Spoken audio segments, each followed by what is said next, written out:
Почитувани присутни, најпрво се надевам дека нема да ми забележите затоа што чувствувам потреба и желба на моето денешно прво обраќање од оваа говорница да го искористам за да ги поздравам сите граѓани на Република Македонија.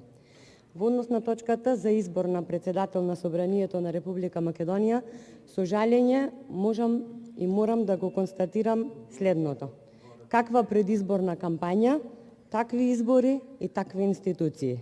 Сведоци сме дека уште неконституирано Собранието се соочува со пропусти кои што кандидатот кој што го предлагате за председател на Собранието имаше и време и можност, а и должност да ги исправи.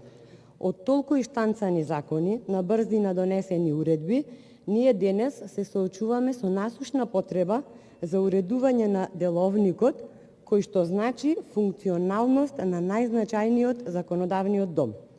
Очигледно, господинот Талат Џафери, односно кандидатот што го предлагате, успешно менаџирајки имал многу други поважни работи од функционалност на институцијата која ја раководи и која претендира да ја раководи во иднина. Ретроспективно, откако како коалициони партнери во предизборната кампања се изисплукавте меѓу себе и откако се што им ветивте на граѓаните испадна голема лага и тотална спротивност од она што им го ветивте, навистина е за чудење како да очекуваме конструктивност, соработка и работа во корист на граѓаните кои токму вие ги излажавте. Верувам, убедена сум, дека сте свесни дека граѓаните не гласаа за ваков пазар. Односно, граѓаните гласаа за функционални институции, а добија парламент кој на самиот старт се соочува со тешкоти во функционирањето. Граѓаните гласаа за справување со здравствената состојба, а единствен раст во државата е растот на бројот на новозаболени од COVID-19.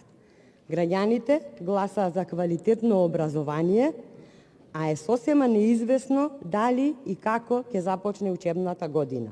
Граѓаните гласаа за спас на економијата, а се соочуваат со пропаѓање на банки. Гласаа за право и правда, а како да говориме за право и правда ако се потсетиме на свежите сеќавања за бројните газења на Уставот, кршењата на деловникот и законите во кои кандидатот кој што денес го предлагате беше директен соучесник. Затоа, денешниот ден, кој требаше да значи напредок и подобрување на функционирањето на овој законодавен дом, за жал, сосема очекувано, значи продолжување на големото ништо и зголемување на апатијата кај граѓаните во политичарите и институциите. И ништо веќе не чуди. Наместо честитки, ние денес можеме сосема оправдано да очекуваме лош период, оправдан сомнеш дека ќе продолжи кршењето на Уставот и законите, нешто што за жал ни стана секојдневие и навикнавме проблемите уште нерешени да се заменуваат со нови. За очекување е затоа што имаме предлог за раководител на институцијата кој не променил многу нешта, а имал и време, и можност, и должност тоа да го стори. Како заклучок ќе истакнам само едно, што е и повеќе од известно.